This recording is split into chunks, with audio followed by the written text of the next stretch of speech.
Hello, today is December 28, 2006, and we are at Don Karna's house in Clovis, New Mexico. Mr. Karna was born on April 26, 1929 in Michigan, North Dakota. He served in multiple branches, but enlisted in the United States Marine Corps. His highest rank in the Marines was Private First Class. However, his final rank was Senior Master Sergeant in the Air Force. In the Marines, he served in the Pacific Theater during World War II, but later in his military career, he served during the Korean conflict and Vietnam. Interviewing him today is Spencer Huff with camerawoman Marsha Pomeroy Huff and assistant Clifford Huff. We're working on behalf of the Boy Scouts of America. So, did you enlist or were you drafted? Enlisted when I was 17. Why the Marine Corps? Well, I don't know. I think it was my choice of where I wanted to be at the particular time, and I wanted to be a Marine rather than Army or Navy or. And when did you enlist? May 7th, 1946. So you mentioned you went to San Diego for training? For basic training, boot camp, what it was. Tell us about boot camp. Oh, that was the easiest time I had in my life. I'm going to be honest about it, because I worked from a farm up until that point, and I worked in heavy, hard work. And the Marine boot camp was a snap to me. I enjoyed it. You and the DI got along well? Oh yes, I never had any problem with them. Yeah. Because I don't know whether, I guess I kept in step in the way I was supposed to do. And it was kind of ironic, I went to the rifle range. Marines have 2 weeks of rifle range. And we started out with the old Springfield. And right off the bat, I fired expert with the Springfield. Then they went to the M1 and I couldn't even qualify. Because different kind of sights that I was used to and learning all over again, I shoot. But the Springfield, I love that because that's the kind of weapon that I had when I was growing up, type with sights. It took me a couple times to qualify. So how well did your training prepare you for your duties? None. None? No, I went right from boot camp into the squadron. I went through aviation electrical school one day, and I was an aviation electrician. Why was that? Didn't they have a tech school, or? I don't know if they did or not, but I know we didn't. I had one Master Sergeant that was in charge, and he took me under his wing, and right off the bat. A lot of the on-the-job training. Oh, it was all on-the-job training, you bet it was. Very good. This Master Sergeant knew that airplane inside and out. Excellent instructor and individual both. So, Mr. Karna, where did you serve at exactly? Okay, I started out in the Marines and went through boot camp at San Diego, California. And after boot camp, I was put into VMF 214, Marine Air Corps, Black Sheep Squadron. That's at El Toro Marine Corps Air Station at Santa Ana, California. What type of aircraft were you flying? I wasn't. I was the aviation electrician on Corsairs. Oh, aviation. Okay. That's what you serviced with the Corsairs. Corsairs, yes. The original prop Corsair.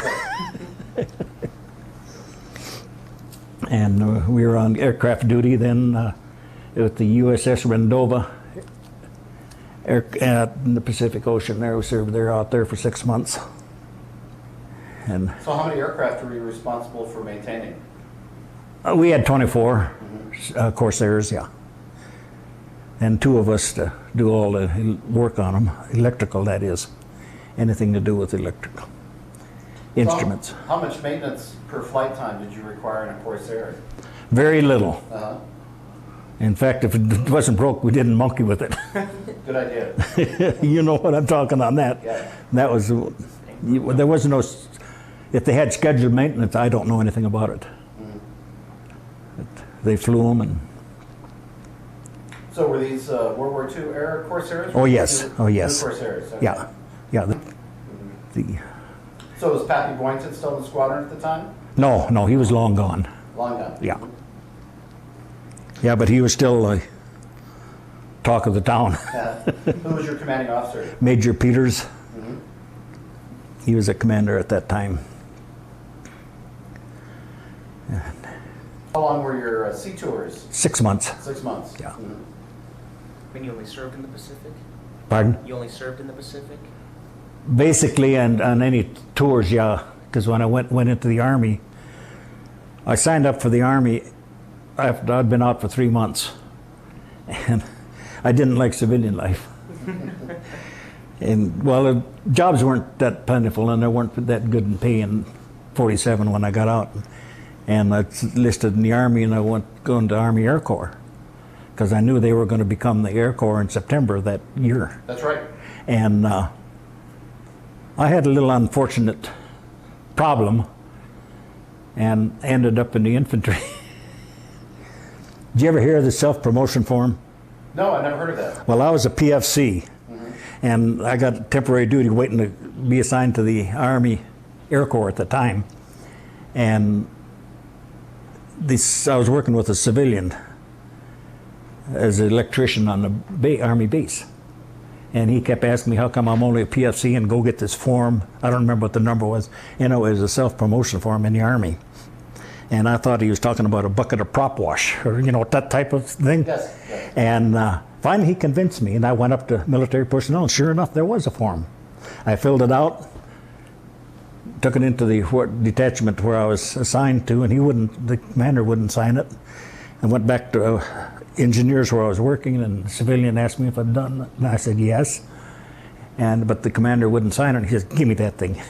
He took it in to major post engineers, he signed it, and I come out corporal. Just like that. Hey, that works good. And I went and got another one. And that came out. I didn't even take it to the commander. I took it to the post. This is all within 30 days now. And commander called me in then, and he said, I've got 2 sets of orders for you. And he entered me the mud, and I must have been smiling from year to year because that was promotion to sergeant. And that's the one he wanted back, and I gave him back, and he gave me the other one. Yeah, I was a corporal, assigned to the 7th Infantry Division in Korea. And I asked him where Korea was, and he says, I have no idea. I asked for the worst place in the world to send you. And that's how I ended up in the infantry. So what was the highest rank you had in the Marines? Just PFC. PFC. Yeah, Right. got 1 striper, yeah. Yeah, That's how you got the self-promotion form, right? that's right. Yeah. So it So you started in the Marines, you ended up in the Army? ended up in the Air Force. Okay. By Yeah. the time you transferred to you went to the Army Air Corps, right? Well, that's what I signed up for. Yeah, you went to the Army, No. hoping to go to the Army Air Corps, Right. But ended up in the Army Infantry. Infantry, All right. yeah. And then it was sent, like I say, I was sent to Korea, and I spent up until December of 48 in Korea. So what unit were you attached with in Korea? 7th Infantry Division, 32nd Infantry Regiment. And what was your job there? Just infantry? I was infantryman, period. And I was platoon sergeant and different things like that.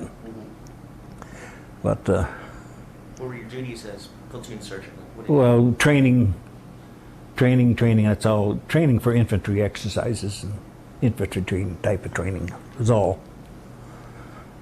Running up and down the hills in Korea. So when did the Korean War break out?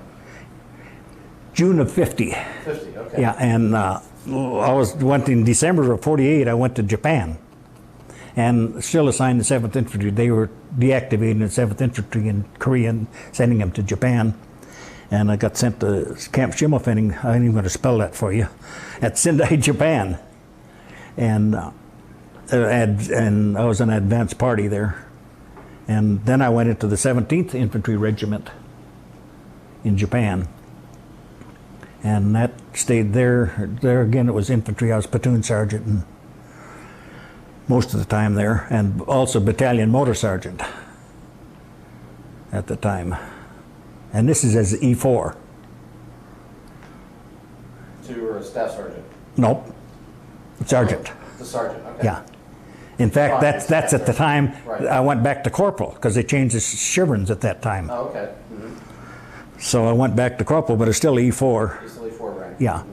And then in January of 1950, because I'd been in the Marines, General MacArthur ordered me and one individual that was with the regiment I was in, because he'd been in the Navy 20 years before this, to start an amphibious training center down at Camp McGill at Yokosuka, Japan.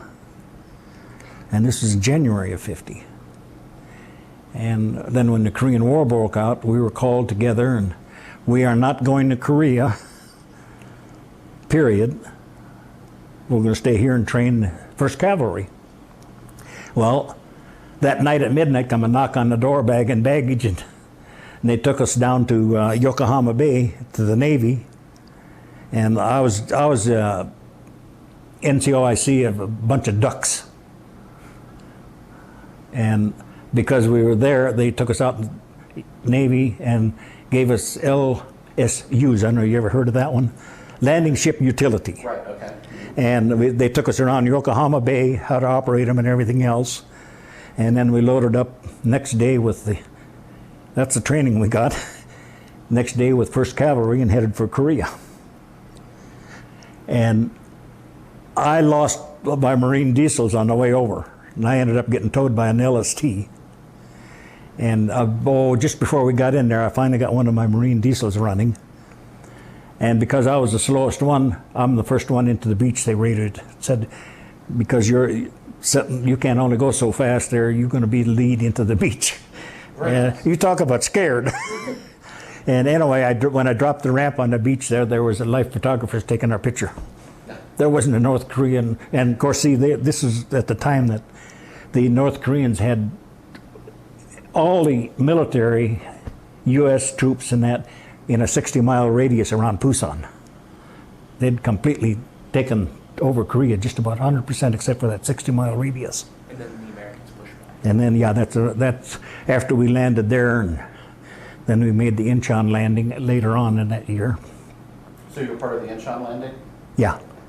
And they took our LSUs away from us and gave us LCMs, which was the landing craft personnel type of one. Do they hold a different amount of people between the two? Oh, yes. Well, an LSU, we could haul 2.5-ton trucks and tanks and, not too many, and jeeps, stuff like that. And an LCM was just a personnel only.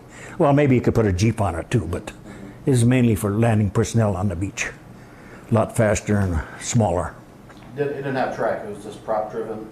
Pardon? It didn't have tracks to go up? No. This is strictly a landing craft, period. Landing craft. Yeah. No, Marines are the only ones that had those track tanks, landing vehicles. I don't know if they had any at that time or not. I can't remember. I don't remember when they had those on. So you made a landing in Incheon? Yeah. And then I got tired of the amphibs and requested to go back to the infantry. So I went back up and spent my time in the rest of the time over there. It was the 31st Infantry Regiment. And we were up in North Korea and all over up in there until we got chased back down again when the Chinese invaded. So did you see combat in that situation? Oh, yeah. Yeah. So what type of combat did you see there? It's infantry, it's just straight line infantry. And it was kind of ironic in a way, because we never got, I'm not knocking the Air Force at the time, because I know they were over there, but we never got any support from the Air Force. No close air support from the Air Force? No, and we finally got air support one day, and I seen the Corsairs coming in and gave them this support, and I asked who they were from. Finally found out that was my old squadron. They're VMF 214. Ironic. And they're still flying them Corsairs, and this is in '51. Still reliable airplanes? Yeah. Yes. Oh, that was a good airplane. Really good airplane. And So when did you leave Korea? Or actually, in June of '51. So how'd you end up in the hospital in Korea? I don't know, be honest about it. I still don't know to this day. Oh, really? Yeah. Some type of explosion or whatever it was. I'm not sure. Concussion or something? Yeah. But you were knocked out for 3 days? I was unconscious for 3 days. 3 days. Yeah. Yeah. I ended up in a MASH unit in Korea in 1950, November of 1950. And, you know, like that MASH program. Yeah, did you meet Hawkeye Pierce? No, thank God. No, it's the first time I slept on sheets in a year. Oh, wow. In the hospital. I woke up in the hospital and it was kind of ironic. When I woke up, the nurse was bending over and asked me my name, and I told her. And she says, "That's too bad." And I said, "What do you mean? You know, I just like normal." And she says, "You were scheduled to be air evac back to the United States tonight." Oh. And needless to say, I didn't go back to the United States Because you that woke night. up and told her your... Yeah, I'd been out for 3 days. Oh, man.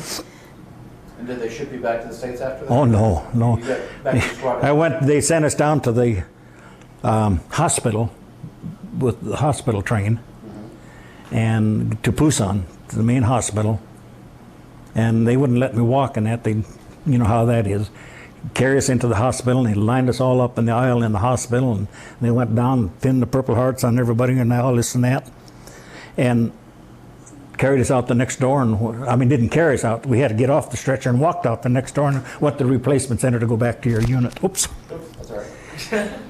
So that was we got better treated in the MASH unit than we did in the main hospital. That's interesting. Yeah. So you returned from Korea. Where'd you end up at? You came back to Washington? Fort Lewis. Okay. I'm very familiar. That's where my father spent some time at. Did you? Yeah. So how long were you at Fort Lewis? Just for discharge. Discharge. Okay. Yeah. Yeah, it took I think it was more than 2-3 days there. When were you discharged? In 1951, July 9th, I think it was. Your rank at that time was E4? E4. E4. All right. So did you ever go to the Air Force? Pardon? Did you ever make it to the Air Force? Oh, yeah. Well, I spent, 3 years in the Minnesota National Guard. Okay. And I'm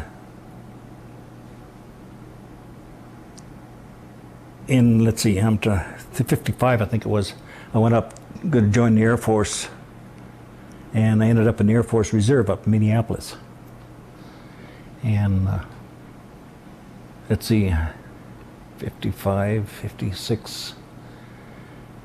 In 59 so then I'd spent a lot of active duty in between there on different exercises and stuff like that, but because I had aerial delivery experience in the Army, any exercise that had to do with airplanes, I was selected to go to that exercise. Anyway, in 59 I found out that they're going to form an aerial port squadron with loadmasters. And I went to apply for it. They wouldn't release me to go to that. They asked me, and I said, "Okay, what if I get a replacement for myself? Will you release me?" And they did. I got a replacement, took one of my own people and promoted him into my slot, and became the first one to come into this aerial port squadron. No, you're still in the reserves or active Air Force? This is reserves now. Reserves. All right. And then we went to, because I was an E5 then, and it's kind of hard to explain because we had 65 loadmasters authorized right off the bat in the combat control team, which was really unusual because the reserve didn't get combat control teams. It was the first time it was going to happen. And I happened to be, because I was the first one in there, I was the one who organized it, the whole unit. And I had master sergeants that were under me, and we had 2 officers, and they didn't know anything about it, and I had to train them. And it was really ironic. And we couldn't go to tech school. The way I became a qualified loadmaster, believe it or not, they had a mission up in Sioux Falls, South Dakota. They wanted to drop the 101st Airborne. And our TAC advisor at that time, he was qualified C-119 loadmaster. And we finally got another qualified C-119 loadmaster in Indiana, McCullough Air Force Base. And they came up and they wanted to drop from 3 airplanes. So our TAC advisor, John Kingsbury, asked me if I thought I could drop from that 3rd airplane. C-119, right? C-119, yes. And I said, yeah, I think I can rig it and that. And it was kind of ironic in a way because all 3 of us took off. We dropped in Jeeps, by the way. I had 2 Jeeps and they had 2 Jeeps in each one of their airplanes. So what altitude did they drop the Jeeps from? About 1,200 feet. All right. Yeah. And they both had malfunctions. Neither one of them dropped. And mine went out just the way it's supposed to. And when we landed, John come over, and Kingsbury, tech sergeant, and he says, "You dropped?" And I said, "Yeah, that's what we come up for, it wasn't." He says, "Yeah, I didn't, and the other one didn't." He says, "We had both malfunctions due to themselves, due to their rigging." And I was upgraded to Combat Radio Loadmaster, Instructor Loadmaster, and Flight Examiner Loadmaster on the spot. That's pretty good. That's the way my training began. And from there on out, then I was the one that was training all the reserves. They had, like I say, we eventually ended up with filling all the 65 slots, and I ended up training them. And I was still E5. We couldn't get promoted because still I had to get 7 level. And I'm doing this training as a 3 level. I finally took my own test up there because we had no manuals to test, train with or anything, except the manual on the C-119. And that's what I did all my weight and balance of the aircraft and everything else with, is that manual. So how much cargo could a C-119 carry? Well, the total aircraft weight was 68,000 pounds with cargo, fuel, and everything. So it depends on how much fuel you had and the distance you had to go. You know how that works. Right. But we could drop, well, we hauled 1 unit, and they didn't realize, they waited after they got back. Unfortunately, I wasn't on that one. But they hauled one of these ducks, they picked it up north someplace, and hauled it down south. And they just barely got off the runway with it. And when they didn't weigh it, they just went by the data plate weight. That was a mistake. And that thing, when they got down there and weighed it, it was full of ice in the belly of the duck. And it weighed over 21,000 pounds. So what time, this was the winter then? Yeah. Yeah. Mhm. So you always with C-119s? Did you ever fly with different? Oh no! When we switched to, we got recalled in that Cuban crisis. 62? Yeah, and we were sitting down in Florida waiting to invade Cuba. They had the airborne down there, and So where in Florida were you, McDill or where? well, I don't even remember what the name. It was way down in. Okay. It wasn't even an Air Force base. It was a landing strip out there in Keys, way down. You were getting ready to hit Cuba during the Bay of Pigs? Pardon? You were getting ready to hit Cuba No. during the Bay of Pigs, or was it the Cuban Missile Crisis? Cuban Missile Crisis. Okay. Yeah, yeah. I remember. No, that Bay of Pigs was a little bit different than that one. Yeah, I remember. Well, I remember it was during Canada. But we were sitting there waiting with troops airborne even for that fiasco. It was all during Canada. Yeah. So how much warning did you get for this deployment down to Florida? I don't know. We got called in the afternoon and we left that night with what we had, crews we had available. And we had crews available to fly every airplane we had, and we had 18 airplanes at that time. So So how long did you spend in Florida? I don't know. We were down there about 2 weeks, I guess, 2 weeks, something like that. Pretty scary time? No, Not really? no, we were playing. We had a ball. Just more business. Yeah. Everything normal. There's been several of other ones that, well, the Dominican Republic, we didn't get recalled for that, but I went Air Reserve. You hear the Air Reserve Technician Program? Okay, that's when I went. I was selected. They had one Art Loadmaster and reserve there, and I got the slot for that, and that's when I finally got promoted.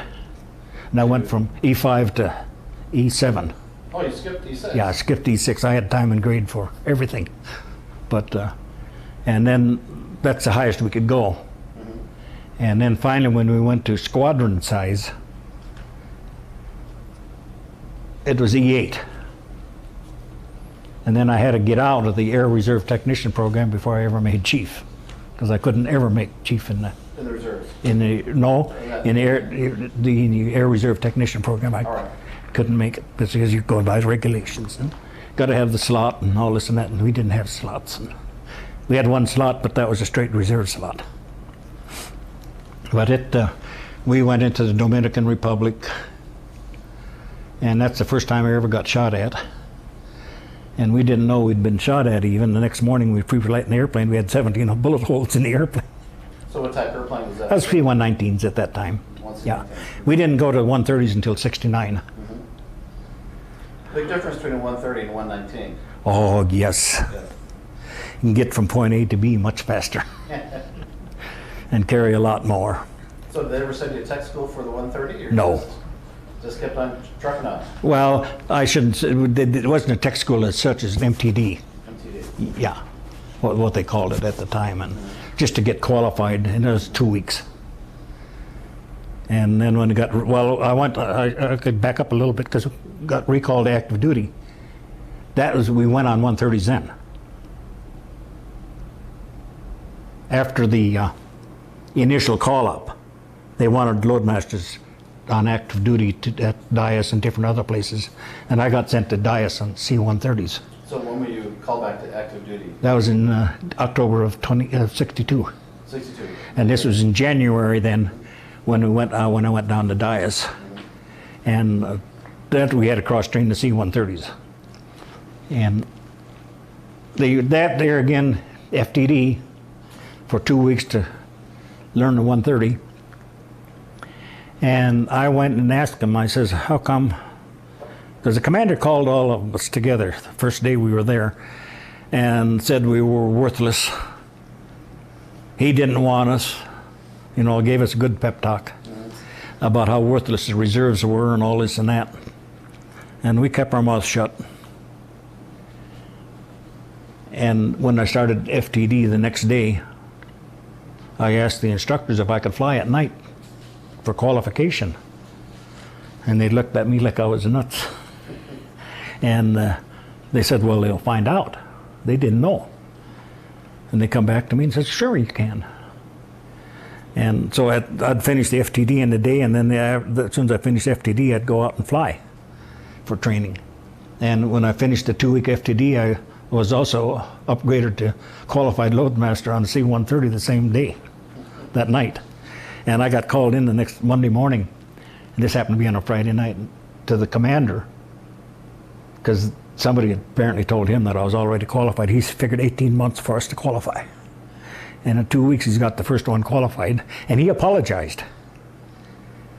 And I said, if you'd let us tell you, we were all qualified loadmasters on a C-119. That's the only difference is the aircraft frame. We were all qualified and combat-ready loadmasters. And he was just flabbergasted. And like I say, he apologized to us. And I said, well, not only myself, I've got 2 more of them that came from Minneapolis with me, that they would have been qualified on Saturday and Sunday if the airplanes hadn't broke down.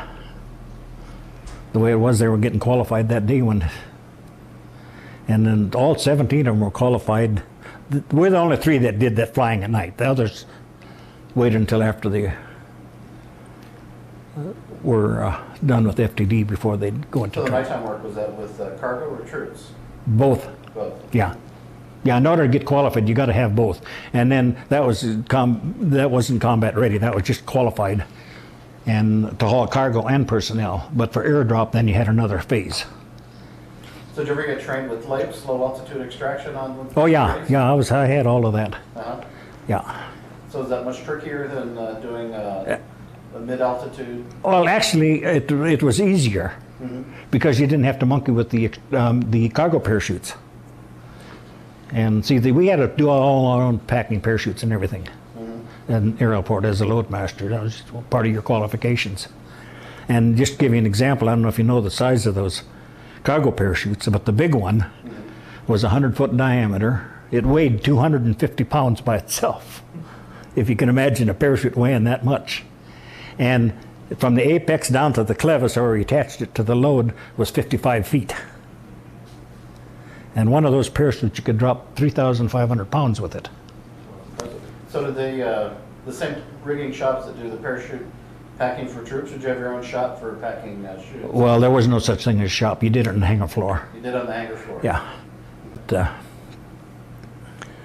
what I did is, instead of the concrete there, I'd tile the floor so that you have a nice, clean, smooth surface and wouldn't be snagging on the concrete because they were nylon parachutes.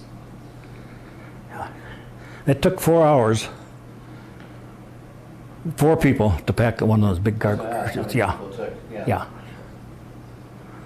Everything goes good. You could do it a lot less than that, but that was standard time. So I assume for a cargo parachute, there's no backup, is there? It's just, that's the chute. That's right? it. That's it. If you don't pack it right and it doesn't open, you got a lost load. And I was in on a lot of the experimental, and one of the things that we did at Yuma, Arizona, we'd go in there, test. They had big drop zone up there, and we'd do a lot of testing with the Army there. And they were experimenting during the height of Vietnam with a very economical ground disconnect with the parachute. And the first load that I dropped out of there, and it was all steel, so you're not damaging your Jeeps and vehicles and that. It was all dummy loads for weight. And it went out the door, and there goes the parachute all by itself, still in the bag. It separated immediately, and the load goes down there, and you all we seen down there, and we spiraled on down there to follow it in. And all we seen is a big dust pile down there, and when the dust settled and that, it completely covered, went into the desert sand. Needless to say, they stopped that one right then and there. Yeah. But I enjoyed the experimental work with it. So you ever a case where the load hung up in the airplane? And Oh, yes. caused a weight and balance problem? Yep. So what happened? Well, what you've got to do then, you've preset chains, and they're attached to the floor tie downs, and all you go in there and attach them to the load. Then you've got to go in back of the load, and with your knife and cut the extraction line off, because that extraction parachute's out there in the slipstream. And with the 119, 130 it didn't bother as much, but the 119 it's going to eventually stop it in air. And so the pilot automatically, when I notified him that he's got a hung up load, that he's start going into a slow descent. And we're only 1,000 feet above the ground to begin with, so it's got to be a very slow descent. Yes. Because it doesn't take that long. That you got to, like everything say, everything is preset. You just hook them onto the loads, on the D-rings on the back of the loads, or front, whatever you want to call it, and then going back. You ever qualify in a 141 or a C5? Negative. I loaded them. Loaded them? Yeah. After I quit being a load master, I took teams all around the world and different air bases and that, that the Air Force had to augment the active duty. We did that a lot. Philippines, Germany, Spain, Turkey, England, Hawaii, Philippines, Guam, Okinawa, Japan, and the one place I never went is Korea. I'd always send someone else. I wouldn't go back there. What was it like in Korea? Huh? What was it like in Korea? Horrible.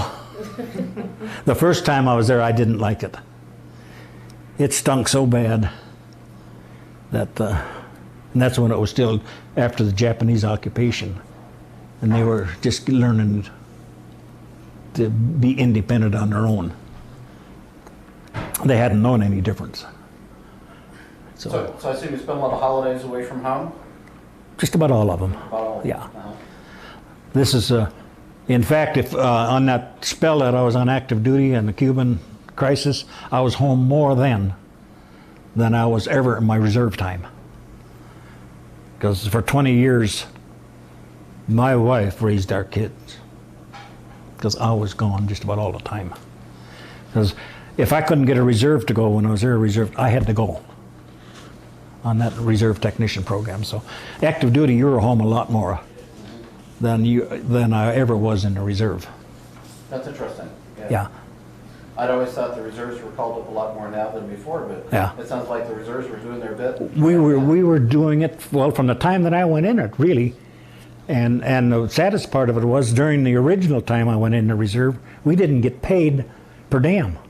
Oh, really? When we went on a trip, they wouldn't let us stay in the quarters, they wouldn't let us eat in the mess halls. That'd come out of our pocket. And we slept in the airplane most of the time. To help the active duty, they wouldn't even give us quarters. So we were the You're kind of second-class citizens. Second-class citizens, you bet. That's just exactly what we were. And then the more we started doing it, that's when the Air Force finally started recognizing it. And, well, I don't know if you're familiar with it, but I'm just going to go to a couple of those. Grenada. The first airplanes there were Air Force Reserve. Panama invasion. First airplanes there were Air Force Reserve. And the C-141s. In fact, one of my ex-commanders went to command a unit at Andrews Air Force Base, and when I retired, he was a brigadier general at that time, and I asked him if he'd come up and do my retirement ceremony at Peterson, and he says, yes, gladly. What was his name? Bates. Bates. Yeah, brigadier general. I can't remember his first name now, and I should remember it, because we called each other by first names Sure. when we were flying together. And he was a wing commander at Peterson. He's the one that brought me to Peterson, in fact. He kept after me, and I went up there to interview with the aerial port squadron commander. They'd failed 3 inspections in a row. Oh, really? Not good. And I happened to be at, I was first tech school I ever went to. Was airport management, and I was at that school when he called me the first time and asked me if I'd come up there for him. And I said, well, I'll come up and talk to you. And I went over to talk to him. Then when I got back home, and we sat down and talked, and I told him that I don't tell him that you sent me over there, but I'd go over there for an interview with the squadron commander. And I did. And I agreed to come there on a trial basis only. Well, I came there for 3 months and went in and told Colonel Bates that I'm sorry, I won't take the job. And he said, do I need to ask him why? And he had a smile on his face, and I said, I think you know the reason why. And about 2 months later, he called me again. And first thing he asked me, would you reconsider coming? I said, no, sir. And he said, now, just a minute. I fired Major, And I said, oh. And he says, yeah, we've got a new commander in there. And he told me the man's name, Major Griffiths, F-4 pilot, wanted to quit flying. And he took over as commander. And I said, okay, the same deal. I went up there and talked to him, and we went in, closed the door. I didn't even go and talk to Colonel Bates at that time. Just went in with Major Griffiths, and we shut the door, and we both wanted the same thing. And we had inspection less than 6 months down the road, and we passed it with flying colors. Because this other major was doing things his way, not the Air Force. You know what I'm talking about. Yeah. You know exactly what I'm talking about. Yeah. He is one of the only ones I ever run across in my career that did it that way too. Most of them are really good. It's not good for your career to do that. Yeah, I know. So how many years of duty did you end up with? 38 years and 7 months total. Wow. Yeah. And you retired a chief master? Chief master. Mm-hmm. Master. Yeah. Yeah, and it was like I say, we went all over the world and supported active duty as reserves, and people, they just didn't realize that reserves are doing that much before this latest thing. Now all of a sudden reserves and National Guard are the best things in the world, because they absolutely couldn't do it without them. Absolutely, right. Since our good presidents and Congress has cut the military down so bad. So was your wife living in Minnesota this whole time, or where was she living? No, we lived in Abilene, Texas, and we lived in Missouri, 3 different places in Missouri, and I'd pick her up. I'd go to Robbins Air Force Base and write the manual on aerial port training.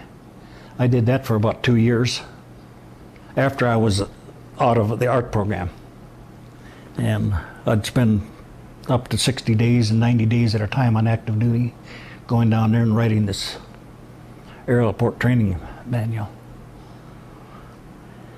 which I'd never done anything like that before. I always worked with my hands type person. So what are you most proud of all your time in the service? Oh yeah. Now what are you most proud of? Oh, that's a good question. I wasn't ashamed of any of it. And But I think by the time as loadmaster, all the different things that I was able to accomplish. And the training, I really enjoyed training as an instructor. And I was at Minneapolis, and we started a new unit on Eglin Air Force Base, Florida. And then I went from there. That's when I was asked by name to come to Richards-Gebaur, Kansas City. And the commander came to Minneapolis. See, we were the first units to get 130s. I'll back up a little bit on that. And so all the rest of the reserve units were converting after we did. And we were the only qualified C-130 unit in the reserve. And the commander at Richards-Gebaur, I'd flown with him before. He was a colonel and the wing commander. And he came to Minneapolis, and I'd already promised Major Haugen at the time that I'd go to Florida to start 919th group. And when Mosier came up to Minneapolis and asked me if I'd come to Richards-Gebaur, I said, no, I can't do it. I've already gave my word I'd go down to Florida. And he says, well, when would you be ready to come on up there? And I said, a minimum of 18 months. And believe it or not, it was just about 18 months to the day when he called me when I was down in Eglin and wanted to know if I'd come to Richards-Gebaur again. And it's just fortunate enough that I had enough people qualified, and instructor qualified, and flight examiner qualified, that I could leave. And I went up to Richards-Gebaur and talked to him, because I wanted to talk before I gave my word. And anyway, I ended up at Richards-Gebaur and going from E8 to, I finally made tech sergeant.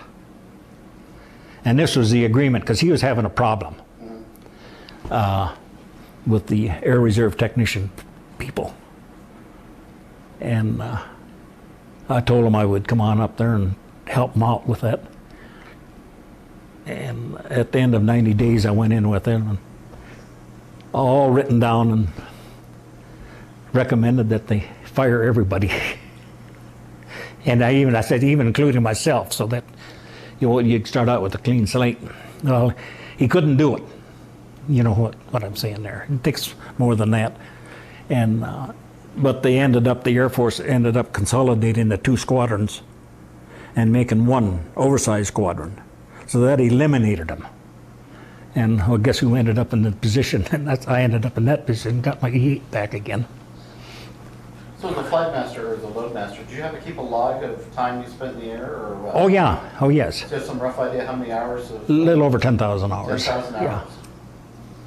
That's a lot of flight time. Yeah. Well, then I'm a private pilot also. Oh, you are? Yeah. Well, I was very fortunate when I was in the Marines at the squadron out there. One of the pilots that took care of his airplane had his own Piper Cub out there. And he asked me one day if I wanted to learn how to fly. And you know how 17-year-old, yes. And anyway, I soloed and everything out there, and then I didn't get back to it until, I was in Minneapolis at the time. And I was going to join the Aero Club.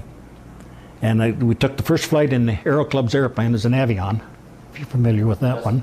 Okay. And the next day, they're closing the airbase. And the first thing that left there was that Navion.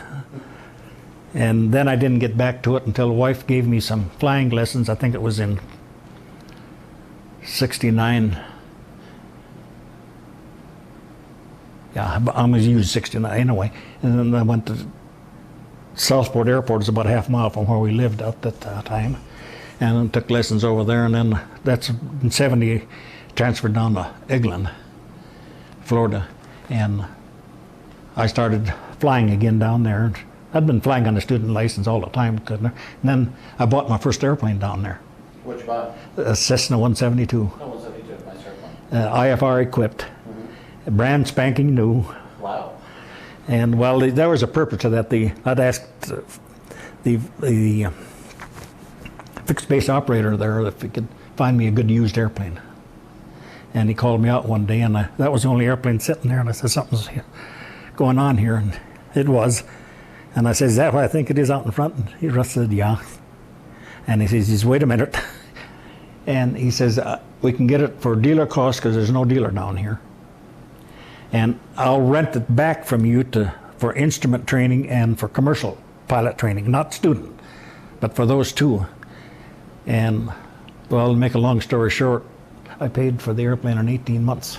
Hey, that's pretty good. 18,200 the airplane cost. And did I say 18 months I paid for it, yeah. And then we went to Richards Gabauer up there, and then I sold that one and bought a Beechcraft Bonanza because it's much faster. Yes. It was a 1946 model. Oh, really? Yeah, Oh, the classic. 632nd one built. Wow. And that was, right? love flying Yeah. that, yeah. So you still have an airplane now, or? No, I wish I did. I just finished up as commander of the International Shrine Aviation. In last year, till July of this year, I was commander of the International Shrine Aviation, and that's probably 2,000 to 3,000 members. So what is the Shrine Aviation? I'm not familiar with that. Okay, what we do is try to get a unit flying phys or whatever it is in each shrine temple, and we fly children to hospitals, fly crippled children or burn children primarily, because try to get them faster. And when I was at Kansas City, I flew quite a few children from Kansas City to Galveston Burn Hospital. I mean, That's a very rewarding thing. very, very satisfying. Yes, I really enjoyed that. So you had the 172, the Bonanza, any other airplane did you have? No, Or no. Just those two? But I've flown probably another 15, 20 different types. Different types, huh? In fact, this year, I had an opportunity to fly a biplane, A biplane, huh? open cockpit biplane. Uh-huh. And the only thing we were lacking was the scarf around our neck. So what type of biplane was that? It was a Myers. Myers, okay. I'd never heard of it. I haven't heard of it either. I had never heard of it. And it had a 5-cylinder radial engine in it. Wow. Uh-huh. And it go slow down. You can go, I think it's about 20 miles an hour. Fly that slow. But talk about flying, that's flying. Yeah, I've only flown a biplane once. It was a pit special. Yeah. It Was it? Oh boy, that was a good one. How fast would that thing run? 200 plus? 200, yeah. Yeah. It's most acrobatic stuff. Yeah. Yeah. Well, I think the top speed on this one would be about 70 or 80. So how many hours of commercial, how many hours of private time do you have? I've got a little over 2,400 and 2400. I think it was 2,447 hours, something like that. And I haven't logged any since that. And that's 15 years ago when I had that. And I've been flying. So do you have a current pilot license then? Pardon? Current medical? Nope. No current medical, okay. I haven't had a medical in the last 15 years. I still flew. I had a medical when I was flying the children. Sure. I was current in that then, at that time, but no, it isn't quite 15 years, but since then I just didn't renew it. And I'd go out and judge every year at air shows and that, and competitions. So do you still have any of these uniforms? You got your Marine uniform? Oh no, that we had a house fire. House fire. And when we lived in Missouri, and a house burnt down to the ground, and all that stuff went. Oh, that's All the bad. stuff that had collected all over the world. You know what I'm talking on there. Sure. And that, and some of our nice, friendly teenagers burnt the house down. Oh, really? No, we didn't know it at the time. When I say teenagers, that's tongue in cheek. So it was arson? Larson, yeah. They'd burnt 11 houses around in that area. Oh, that's real shit. Old farmhouses, and that's what we had. You have quite a career. Oh, I enjoyed it. I can't really say I didn't.